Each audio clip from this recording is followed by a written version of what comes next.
So yun mga idol, update ko nga pala sa inyo yung mga aking mga idol.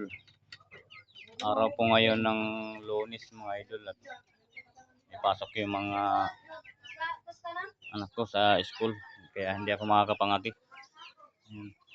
Kaya mabidyohan ko lang muna yung aking mga mga idol, mga kanter.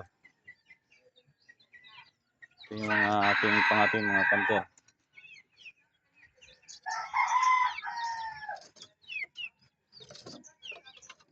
Ito yung aking inahin na pangatis.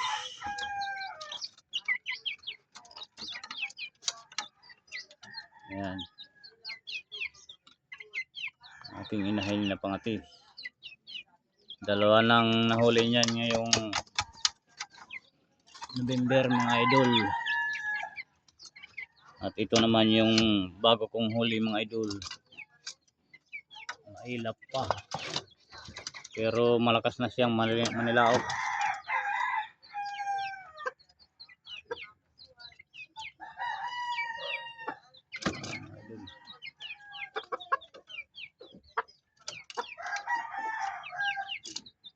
Mahilap pa siya mga idol.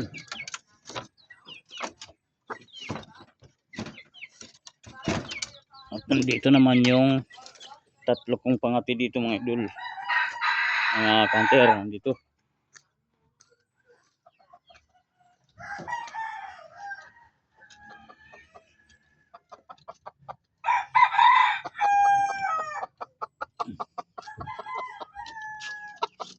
Ito mga kanter. Ito yung lagi kong ginagamit sa pangangati. Kasama yung inahin.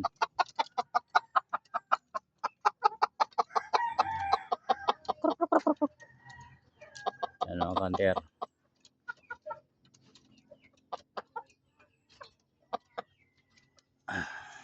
Tapos ito naman yung isa mga kanter. Ito hindi ko pa ito ginagamit mga kanter. Pero na to, matagal na to. Tatlong taon na ito. Tama.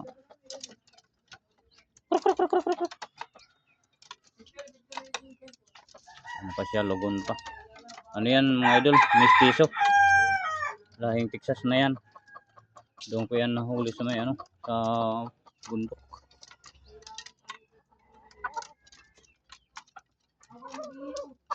Masyadong malapad na yung palong niya. Tumutumba na yung palong niya.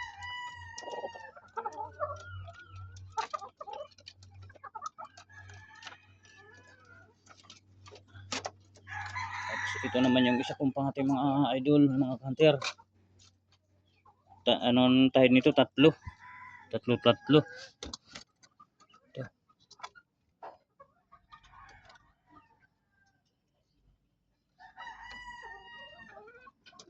Hindi ko pa ito ginagamit. Huli ko ito nung unang season. Tahid hindi masyado makita. Tatlo ang mga tahid niyan. Tatlo. Kaso nga lang yung pangatlo, parang siya yung pangatlo. Hindi tumubo, tapos dalawa na lang yung tumubo.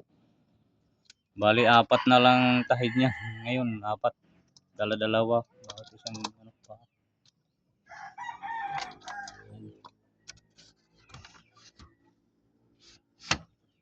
Ayos mga idol, yun lang ang aking mga pangati. Yun, tumitila ako na yung bagong huli.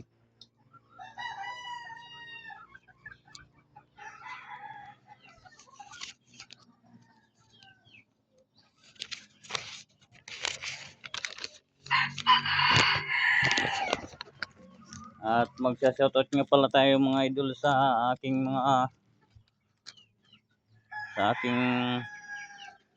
apat na mga kanter, mga subscriber mga idol.